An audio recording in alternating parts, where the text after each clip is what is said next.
गांधी बोलते हैं क्या गटर से गैस निकलेगा? राहुल गांधी बोलते हैं क्या बादल में रडार छुपेगा? क्या बात करते हो तुम? कैसे पत्रकार हो यार?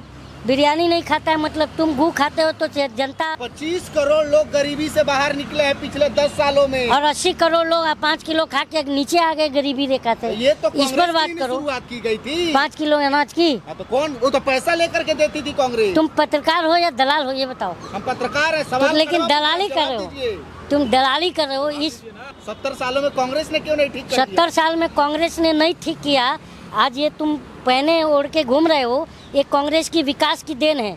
तुम्हारे बाप है ना, बैलगाड़ी से बारात लेके जाते थे। तुम यार दलाल पत्रकार हो। तुम्हारे पिताजी ने घर बनवा दिया और तुम उस पर शौचालय बना के पिताजी के सामने छाती फुला रहे हो कि तुमने 70 साल में क्या किया। तो तुम्हारे पिताजी जूता लेके दौड़ाएंगे और मारेंगे अलग से। तुम्हें शर्म से डूब के मरने का नहीं आ रहा है? चुल्लू भर पानी दूं तुम्हें मरने के लिए? मंदिर के अंदर बलात्कार हो रहा है, हुआ है ना 2 दिन 3 दिन पहले, मालूम है आपको? कहा था ना। तो अगर वो राजनीति में आ गई तो अब तुम्हारा पेट मरोड़ने लगा। गजब, किस किस्म के दोगले हो तुम? सलीम शेख जी, क्या लगता है जिस तरीके से राहुल गांधी को जान से मारने की धमकी दी गई है सिख समुदाय की तरफ से, क्या लगता है सच में विपक्ष के बड़े नेता खतरे में है अभी? देखिए, सिख समुदाय की तरफ से खतरा नहीं है। ये अंधभक्त सिख समुदाय में भी अंधभक्त हैं जो बीजेपी में है, ये उनका है। क्योंकि सिख समुदाय के बहुत सारे बुद्धिजीवी लोगों ने राहुल गांधी का समर्थन किया है और राहुल गांधी ने मुझे भी लगता है कि कुछ गलत नहीं कहा। क्योंकि जिस हिसाब से बंगाल में, आपको खुद को पता होगा कि टीएमसी के ट्विटर हैंडल से भी ट्वीट किया गया था कि बंगाल में एक डीएसपी बीजेपी के प्रदर्शन में जो है उनको शांत करने की कोशिश कर रहे थे। तो उसमें से भीड़ ने कहा कि ये जो है सरदार है, ये खालिस्तानी है, और उन्होंने इसका विरोध करते हुए भी वीडियो वायरल है। और दूसरी बात, जब पंजाब से किसान दिल्ली में घुसने की कोशिश करे तो यही हरियाणा में बीजेपी की सरकार थी जिसने हाईवे खुदवा दिया और सड़कों में खिले गाड़ दिए कि घुसे ना किसान, और उनको खालिस्तानी तक कहा गया और उन्हें देशद्रोही तक कहा गया। राहुल गांधी भी दाल पर बोलते रहते हैं। तो देखिए, राहुल गांधी बोलते हैं क्या गटर से गैस निकलेगा? राहुल गांधी बोलते हैं क्या बादल में रडार छुपेगा? क्या बात करते हो? राहुल गांधी ने कहा देश में सिख समुदाय सुरक्षित नहीं है, राहुल पगड़ी पहन करके गुरुद्वारा नहीं जा सकता है। राहुल गांधी देखिए, पगड़ी पर ही तो ये खालिस्तानी कह रहे हैं, अंधभक्त कह रहे हैं, नहीं कह रहे हैं। सबसे बड़ी बात है, राहुल गांधी ने एक चीज़ बात कही सिखों के ऊपर से, लेकिन उसमें मुसलमानों को भी जोड़ना चाहिए था, उनको उन्होंने छोड़ दिया। आपने देखा है कि बीजेपी का नीतीश राणे जो कहता है कि मस्जिद में घुसकर चुन चुन कर मारूंगा, मैं गब्बर हूँ। तो गब्बर कौन था? गब्बर डाकू था ना। तो इसने तो साबित कर दिया कि बीजेपी के एमएलए सांसद डाकू होते हैं। यही गब्बर कहा, खुद को कहा है, ऑन रिकॉर्ड है। बिल्कुल। तो क्या लगता है विपक्ष में भी तो भरे हुए हैं? हाँ? डाकू, माफिया, गद्दार कितने भरे हुए हैं विपक्ष में? जब भी छापा पड़ता है तो विपक्ष के घर से करोड़ों रुपया निकलता है, लेकिन सत्ता पक्ष पर छापा नहीं पड़ता है ना। नहीं तो इनके पास से जितनी दौलत निकलेगी उतना गिनने के लिए मशीन हैंग हो जाएगा। जिसके पास रहेगा उसी के पास तो छापा पड़ेगा। अरे मेरे भाई, छापा से विपक्ष पे घुसा दिया जाता है, तेजस्वी यादव घुसा दिया जाता है। लालू यादव चारा चोर नहीं है, लेकिन बीजेपी और मोदी, अमित शाह जी ये भाईचारा चोर हैं। लालू यादव चारा चोर नहीं, लेकिन जो भाईचारा चोर हैं इन पर सवाल उठना चाहिए। अच्छा, ये जो आरक्षण का एक बिल आया है, कोटा में कोटा होना चाहिए, जो संपन्न हो चुके हैं दलित, क्या लगता है कि दलितों में जो कोटा में कोटा लाना भी एक साजिश है। आपको पता है ना कि कहीं प्रांत पे प्रांत लड़वा दे रहे हैं, हाँ? कहीं हिंदू मुसलमान को लड़वा दे रहे हैं, तो दलित से दलित को लड़ा दे रहे हैं। क्योंकि अगर वाल्मीकि समाज को जो शिविर साफ करता है उसे भी आरक्षण मिलना चाहिए। तो अगर कोटे में कोटा मिलेगा तो मेरे हिसाब से कोई ये नहीं है। लेकिन जिन्होंने विरोध किया उनको तो लड़ा दिया ना, वाल्मीकि भी दलित और एससी के भी लोग दलित, तो दोनों को लड़ा दिया। ये तो सरकार की साजिश है। ये बड़े मछली जो बैठे हैं, चंद्रशेखर आजाद, चिराग पासवान, ये फंस गए उनके बीजेपी के चलाए हुए प्रोपेगेंडो में। तो ये बीजेपी ने कहा लाया, तो सुप्रीम कोर्ट लाया, आप बीजेपी को क्यों टारगेट कर रही है? सरकार उसी की है ना, कौन टारगेट होगा? तो सुप्रीम कोर्ट को बीजेपी थोड़ी चला रही है। आप लोग हर मुद्दे पे बीजेपी से ही क्यों टारगेट करते हैं? सुप्रीम कोर्ट एक निष्पक्ष है। समर्थन, देखिए मैं इस पे मैं यही कह रहा हूँ, मैंने कोई गलत तो नहीं कहा ना कि मिलना चाहिए उनको भी, तो मोदी जी सबके सम्मान की बात करते हैं तो सही और बात सबका सम्मान करते हैं। करते होते तो किसान 750 ना शहीद हुए होते। किसानों की तो आदत हो गई है, छोटे बातों पे भी आकर के सड़क पे बैठ जाते हैं। हाँ, कहाँ जाए? अगर उनकी बात ना सुनी जाए तो कहाँ जाए जनता? जनता का एक ही रास्ता है, सड़क, और क्या है?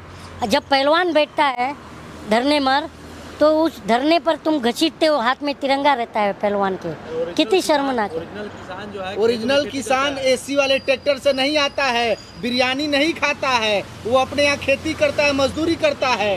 तुम कैसे पत्रकार हो यार? बिरयानी नहीं खाता है मतलब तुम गू खाते हो तो जनता जो है न खाए। मीडिया आज वही कर रही है, तो जनता ना खाए अनाज, बिरयानी ना खाए। जनता की बिरयानी से तुम देखते हो खुश, गजब बात है। तुम मीडिया वालों का यही दिक्कत है कि जनता क्या कैसे खुशहाल है, क्या खा रही है, उसे परेशान करो, इसी पर लगे रहते हो दिन रात। किसान को इतना समय नहीं है कि रोड पर आकर के बैठेगा, वो अपने खेती बाड़ी में लगा रहेगा। क्या बिहार और यूपी में किसान नहीं है? केवल पंजाब अरे और यूरिया हरियाणा का में भाव, किसान है। यूरिया का भाव बढ़ा देते हो, 50 किलो का बोरी 45 किलो कर देते हो, और जो है एमएसपी पर बात करें तो बोलते हो मैं सबकी आय 2022 तक किसानों की डबल कर दूंगा, और जब डबल नहीं होती है तुम्हारे ही बोलने पर जब उसका विरोध होता है तो तुम्हें बुरा लगता है। तुम तो यार मोदी में दिया हो। 25 करोड़ लोग गरीबी से बाहर निकले हैं पिछले 10 सालों में। और 80 करोड़ लोग 5 किलो खा के नीचे आ गए गरीबी रेखा से। ये तो इस पर कांग्रेस बात की करो। शुरुआत की गई थी। 5 किलो अनाज की। हाँ, तो कौन? वो तो पैसा लेकर के देती थी कांग्रेस। तुम पत्रकार हो या दलाल हो ये बताओ? हम पत्रकार हैं, सवाल लेकिन कड़वा दलाली पूछे, कर रहे जवाब हो। दीजिए।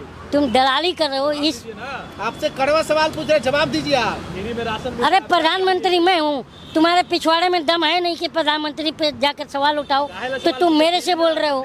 मैं प्रधानमंत्री हूँ। क्या चाहिए आप? गरीब लोगों को राशन दिया जा रहा है तो अच्छी बात है ना। प्रधानमंत्री से पूछो ना कि 80 करोड़ लोग गरीबी रेखा से नीचे कैसे आए, 5 किलो अनाज का मोहताज कैसे हो गए 80 करोड़ लोग? तो 70 सालों में कांग्रेस ने क्यों नहीं ठीक कर दिया? हाँ, 70 सालों में कांग्रेस ने क्यों नहीं ठीक कर दिया? 70 साल में कांग्रेस ने नहीं ठीक किया।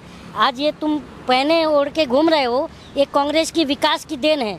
तुम्हारे बाप है ना, बैलगाड़ी से बारात लेके जाते थे, आज तुम BMW से लेके जाते हो और बोलते हो कि 70 साल में क्या हुआ। तुम यार दलाल पत्रकार हो। और सबसे बड़ी बात है, तुम्हारे पिताजी ने घर बनवा दिया और तुम उस पर शौचालय बना के पिताजी के सामने छाती फुला रहे हो कि तुमने 70 साल में क्या किया। तो तुम्हारे पिताजी जूता लेके दौड़ाएंगे और मारेंगे अलग से। तो हमारा मोदी जी जाते हैं विदेश में तो डंका बजता है, लेकिन राहुल गांधी जाते और जो जनता का ढोलक फटा है, डंके का जो ढोलक फटा है, जिसमें गरीबी है, बेरोजगारी है, भूखमरी है, महंगाई है। जो आए थे 400 पार सीट करने के लिए, और लहसुन 400 पार कर गए, और तुम्हें अभी तक अक्ल नहीं आ रही है। टमाटर 80 रुपये किलो बिक रहा है, प्याज 80 रुपये किलो बिक रहा है, कोई भी सब्जी जो है 20 रुपये पाव से नीचे नहीं है। तुम्हें शर्म से डूब के मरने का नहीं आ रहा है? चुल्लू भर पानी दूँ तुम्हें मरने के लिए? कैसे सवाल करते हो आप? विश्व गुरु की तरफ हम लोग बढ़ रहे हैं, देश विश्व गुरु बनने जा रहा है। हाँ जरूर बनता है, क्योंकि जहाँ पर अपराधी को महापुरुष और महापुरुष को जब अपराधी बताने लग जाएंगे लोग, तो विश्व गुरु से हम एक ही कदम तो दूर पे खड़े हैं। खत्म हो रहा है, माफिया राज खत्म हो रहा है। राम राज्य है ये। माफिया राज खत्म हो रहा है, और जो है राम मंदिर के अंदर बलात्कार हो रहा है, हुआ है ना 2-3 दिन पहले, मालूम है आपको? कहीं डिबेट हो रहा है, कहीं डिबेट हो रहा है, खबर दबा दी गई। पंजाब केसरी को मैं मानता हूँ कि उसने अपने पोर्टल पे डाला ये खबर। अच्छा, देश के मुसलमानों को सबसे ज्यादा किसने ठगा है? सबसे ठगा है किसने नहीं ठगा है? कांग्रेस ने सबसे मुसलमानों ज्यादा ठगा का कोई है। नहीं 70 सालों ठगा में है। कांग्रेस ने क्या किया मुसलमानों के लिए? हाँ, कांग्रेस ने 70 सालों में क्या किया मुसलमानों के लिए? मैं ये मानता हूँ कि 70 सालों में कांग्रेस ने क्या नहीं किया, क्योंकि कांग्रेस ने लोकतंत्र जिंदा रखा। जो आज तक जो है, आज हम जो भी अपनी बात कह रहे हैं, freedom of speech and expression जो आर्टिकल 19 कहता है, हाँ, ये किसकी देन है? ये संविधान की देन है। तो संविधान जिंदा किसने रखा? 2014 से पहले कहा नहीं तो एक चाय वाला प्रधानमंत्री जो फर्जी चाय वाला है, चाय भी नहीं बेची उसने, 2014 से क्योंकि उनकी अभी 19 सितंबर या 17 सितंबर को बर्थडे है। 1950 में पैदा हुए हैं और एक 11 साल में ऑन रिकॉर्ड बोले घर छोड़ दिया, 1961 में घर छोड़े, और 35 साल भीख मांग लिया, 1996 तक भीख मांगे, चाय कब बेचे? ये तुमने पूछा आज तक? बताओ, ये बताओ कि वो आडवाणी जी जो 1992 में रथ यात्रा लेके घूम रहे थे, तो उनके माई रथ यात्रा पर जो भोपू पकड़ के वो व्यक्ति खड़ा था, कौन था? ये सब पूछो ना जरा। तुम तो झूठ 2014 से पहले आपको हिम्मत नहीं थी कि इतना खुल के बोल सके आप। तुम्हारी देखो मेरे दोस्त, मेरी पहले भी हिम्मत थी, मैं अन्ना आंदोलन से जुड़ा था। अगर हिम्मत नहीं होती तो अन्ना आंदोलन से नहीं जुड़ा होता। और उस समय यूपीए की सरकार थी और आज एनडीए की सरकार है। सरकारें जो भी विरोध गलत करेंगी, हम जनता को अधिकार है विरोध करने का। और तुम जो है ये बूम लेके घूम रहे हो ना, ये सुपारी है हम जनता का। तुम ये सुपारी लेके घूम रहे हो और जनता की आवाज़ दबा करके आवाज़ बंद कर रहे हो। चलिए, हरियाणा चुनाव पे क्या कहेंगे? किसकी हरियाणा सरकार में आ रही? बीजेपी साफ है। पहलवान देखो, पहलवानों का जो दुर्दशा किया था ये मुद्दा है।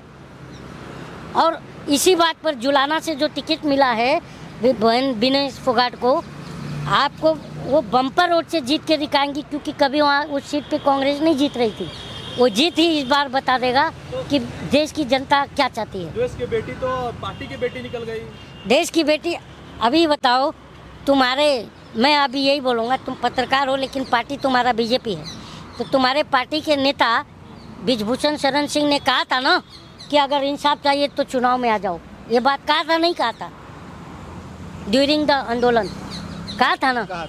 कहा था ना? तो अगर वो राजनीति में आ गई तो अब तुम्हारा पेट मरोड़ने लगा। गजब, किस किस्म के दोगले हो तुम? लड़ सकती थी ना। मैं यही पूछ रहा हूँ, तुम किस किस्म के दोगले हो? जब ब्रिजभूषण कहता है कि इंसाफ चाहिए तो तुम आ जाओ चुनाव मैदान में।